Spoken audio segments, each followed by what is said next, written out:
سلام عرض میکنم در خدمت شما. نویدم. خوش آمدید به کانال یوتیوب من. لطفا اگه خوشتون از ویدیو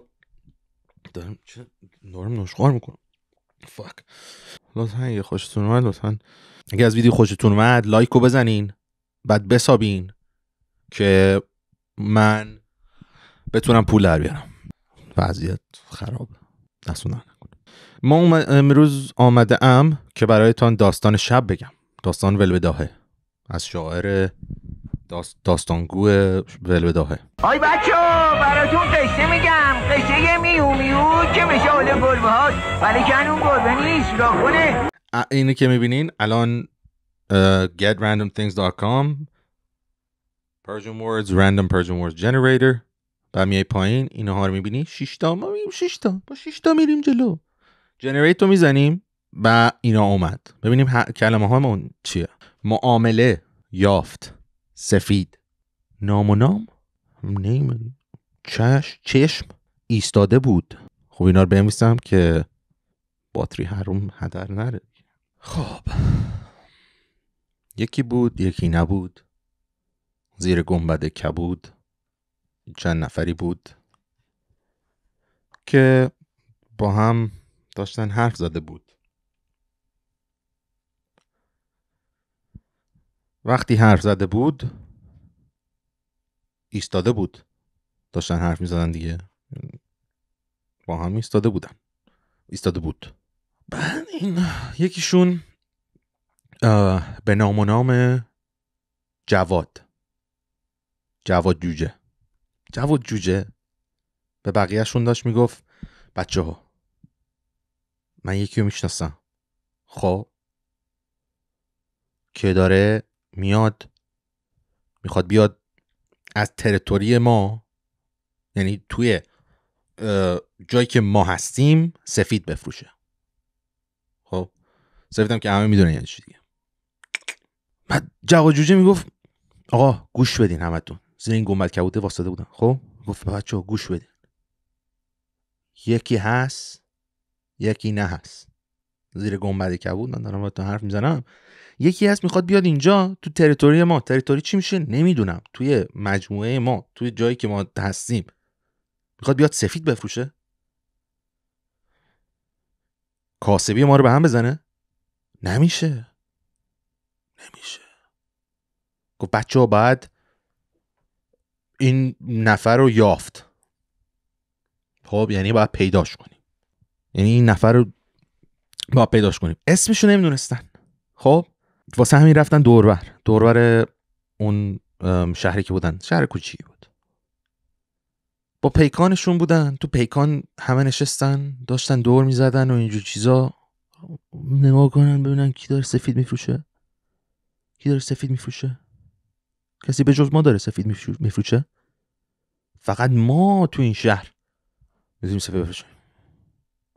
چیزای دیگه اگه میخوان بفروشن وید، بچه بازی بفروشن، کاری نداره. چیزای قوی ترش با ماست، فقط جواد جوجه و رفقا. همینجوری داشتن میرفتن، داشتن که اینو باید بیافت. بچه ها چشماتون رو باز بذارین وقتی داریم میریم، چپ و راست رو نگاه کنین ببینین کسی اومده کسی نیومده، قضیه چیه. این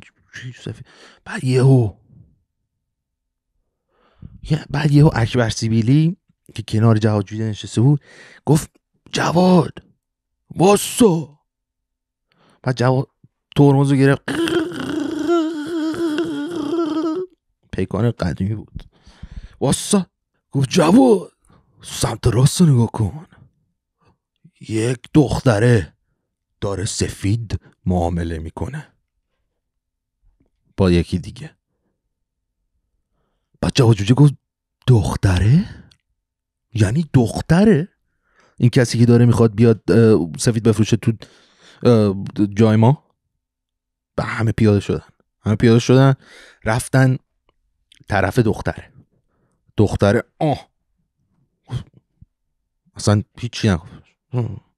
جواد جوجه گفت هوش ضعیفه، اسم چیه؟ گفت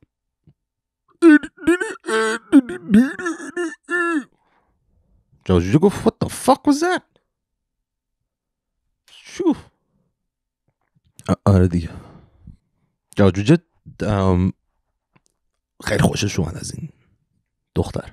اینا بعد رفته بودن، خب اون یعنی یافتش، بعدی که ایستادن و اینا داشت معامله میکرد دیگه، رفت جلو گفت زیفه، گفتش به تو چه مردی که، به تو چه مردی که دارم کار خودمو میکنم. جواد جوجه همونجا پشماش ریخت، همونجا پشماش ریخت و عاشق شد. عاشق عشقولانه ها، یعنی خفن عشقولانه شد. جواد جوجه تا حالا تو عمرش عشق نمیدونست، کسی عاشقش نبوده هیچ وقت، مادر پدرش هم عاشقش نبودن، واسه همین رفته بوده تو کار سفید فروختن با اون دوستش که گفتم اسمش یادم رفت و چند نفر دیگه که پشت ماشین نشسته بودن. بعد عاشقیت رو نمیدونست چه، بعد یا اینجوری قلب تو چشاش اومد، دلش پورپورک شد و عاشق شد و به جایی که بگیرن اون خانوما بکشن یا اینکه ای بابا بالا میارم، به جایی که بگیرن بکشنش یا بزننش بندازنش بیرون، اینا عروسی گرفتن و شدن یک